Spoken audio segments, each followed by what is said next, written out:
Chronic kidney disease is a progressive condition in which kidneys don't work properly as they should in order to filter waste, toxins, and fluids from our body, which can cause serious health problems. Earlier recognition of chronic kidney disease could slow progression, prevent complications, and reduce cardiovascular related outcomes. We at MediCircle are conducting a World Kidney Day awareness series featuring eminent nephrologists and neurologists from different healthcare organizations to get their views on maintaining good kidney health. Hello, I'm Sana Khan, and today our guest for the talk is Dr. Vivek Venkat. Dr. Vivek is an MS MCH fellowship in urological oncology and robotic surgery from USA. He is a consultant uro-oncologist and robotic surgeon in Mumbai. Dr. Venkat was involved in numerous cutting-edge research projects culminating in the publication of the robotic versus open radical cystectomy, that is RAZOR trial in the Lancet in June 2018. This landmark trial represents the first phase 3 multi-center trial comparing robotic to open technology for any organ site in the world. Following his fellowship, he continued as faculty in the department for 1 year and has been appointed as visiting assistant professor to the University of Miami, that is USA. Hello, Dr. Vivek. Welcome to MediCircle. Thank you. Thank you very much. Okay, Dr. Vivek, what are the symptoms of an unhealthy kidney, and how should one react to the same? Okay, so whenever there are kidney problems, a number of diseases can actually affect the kidney. So I'll just go briefly about each of them. So being a urologist, the most common one that we see are kidney stones. So there's a large amount of population, and India does fall in what is called as a stone belt across the world because of the dry and hot climate. We are also, especially in North India, quite prone to the formation of kidney stones. So that is one of the most common kidney diseases that we see. So when a patient has kidney stones, they may develop pain in the flank, which is the region below the ribs at the back. So whether it's the right kidney or the left kidney, that may be affected. There may be vomiting, there may be fever if there's an infection associated with that. There may be a difficulty in passing urine when the kidney stones start to come down towards the bladder. So these are the common signs and symptoms of kidney stone disease. And a lot of times they may have even passed stones in the past and they wouldn't have even noticed. Sometimes small stones pass with little bit of blood. So they say, "Haan, doctor sahab, kuch to nikla tha 1-2 mahine pehle." And so this kind of things can recur quite commonly. What is important is that sometimes if the kidney stones grow very large, or especially if they are on both sides, then they may lead to kidney failure as well. So it's important that if you are prone to it, to remain carefully on surveillance every year or two, or if you have a pain, to immediately seek medical assistance, get an ultrasound or something like that in order to diagnose what exactly is going on. Because if we catch it very early, and it's extremely treatable illness, and something that can be cured. So don't allow it to fester and keep growing inside for a long time, because that can cause more trouble.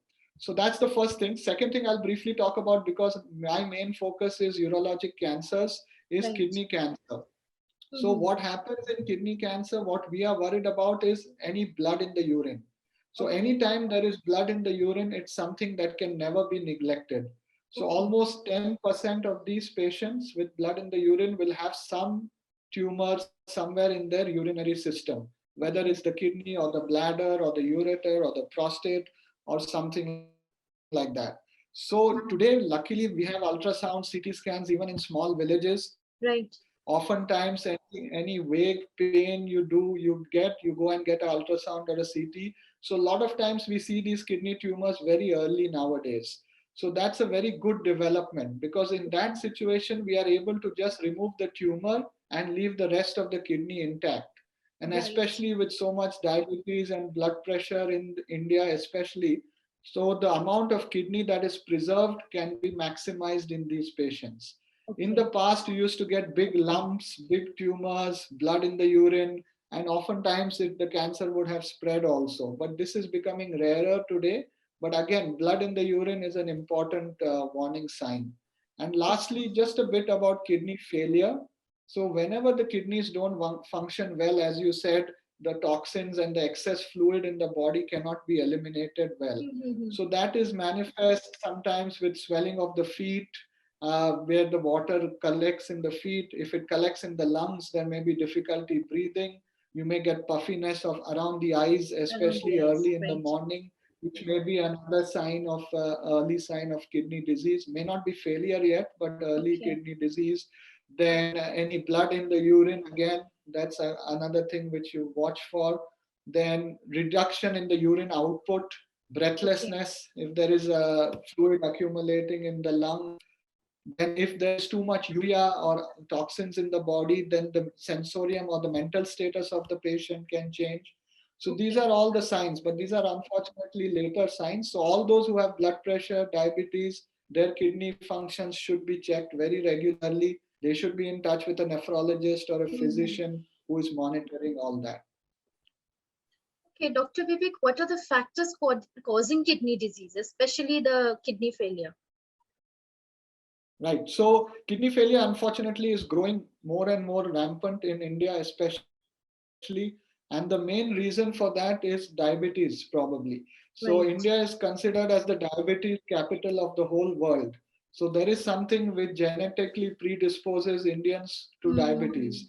So especially those who are long-standing diabetics, who are not well controlled, there is a high risk that their kidneys will slowly deteriorate, because diabetes directly affects the kidneys in a multiple ways. So it may be vascular, it may be direct deposition of some toxins in the kidney and things like that. So over time, a lot of these kidney diabetic patients will have some deficiencies in their kidney function. So that's why a very close monitoring with the endocrinologist or their physician, early referral to the nephrologist for whatever is needed for a diabetes point of view is very important. Second is heart hypertension.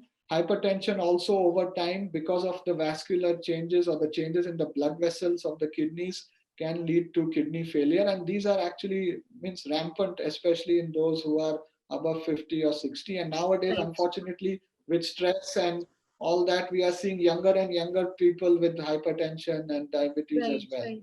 So these are the main factors. Again, as we discussed, kidney stones are very common. Obesity is another thing which is also increasing, which puts an increased load of the kidney, and it also predisposes to diabetes and blood pressure. So these are some of the risk factors, and even kidney stones. So obesity is associated with all of these risk factors for kidney disease. So these are some of the things that we should keep an eye on, and if possible try to reduce our own risk in terms of affecting these risk factors. Okay, Dr. Vivek, what dietary suggestions or lifestyle changes would you like to advise to keep one's kidney healthy? Okay, so the first thing is people often tell me, sir, बहुत पानी पीता हूँ. So actually, what is recommended for most people is about 2 to 3 liters a day. Those who Okay. are working outside, sweating a lot, they may need some extra fluid. Oftentimes you get messages on WhatsApp, yeah, 5 liter, 10 liter पानी पीना चाहिए and this and that. That's not going to help. Okay, so you have to have a moderate amount to enough to flush out whatever is there. But if you go Okay. on drinking too much water, that itself can cause trouble. So Okay. first is you'll all the time be passing urine in the bathroom, and second is the electrolytes in the body can get over diluted, and especially in the elderly, the sodium levels come down, and this itself can cause a lot of problems. So about 3 liters is a good ballpark figure for all people to follow. There are some cardiac conditions, kidney diseases where your fluid actually has to be restricted so Okay. that you don't overload the body. So be careful. About 2 to 3 liters is standard. And if you have any cardiac or kidney disease, please check with the doctor how much you are allowed to drink. So that's number one in terms of fluids. Second, reduce the salt intake and reduce the Mhm. sugar intake. This is good for everybody. Salt contributes to blood pressure. So a reduction in the salt is always a good idea in order to maintain a normal blood pressure. Okay. And again, sugar, especially in those who are diabetics, reduce your sugar intake. And other people also, just if there is I think a national slogan of Ek Chutki Kam.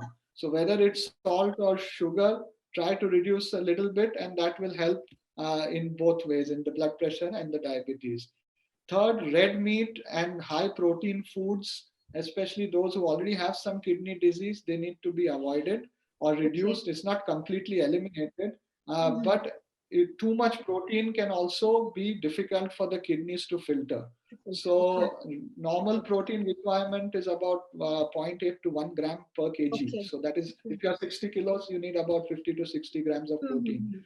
Beyond that, again, maybe not needed unless you're doing some physical exercise or bodybuilding or something like that. Right. So moderate protein intake, and of course control the sugars well, and anything that is good for the heart is good for the kidneys. So high vegetable and fruit diet, reduction in the red meat, adequate fluids, and reduction in the salt and sugar. And again, obesity, if you are obese, try to lose some weight. That will help with the load on the kidneys and also controlling the other risk factors for kidney disease. So these are basically the dietary things. And if you have kidney stones, then sometimes we can analyze the type of stone and see which food you may need to avoid in order to reduce that risk of kidney stone coming back. So Okay. these are the things that we can do to help us prevent our kidneys from failing and keeping them healthy. Okay, thank you so much, Dr. Vivek, for sharing this significant information about kidney health with our viewers today. It was a pleasure having you on the show. Thank you. Have a Thank you good so day. much. Have a good day. Bye-bye. Take care. Bye.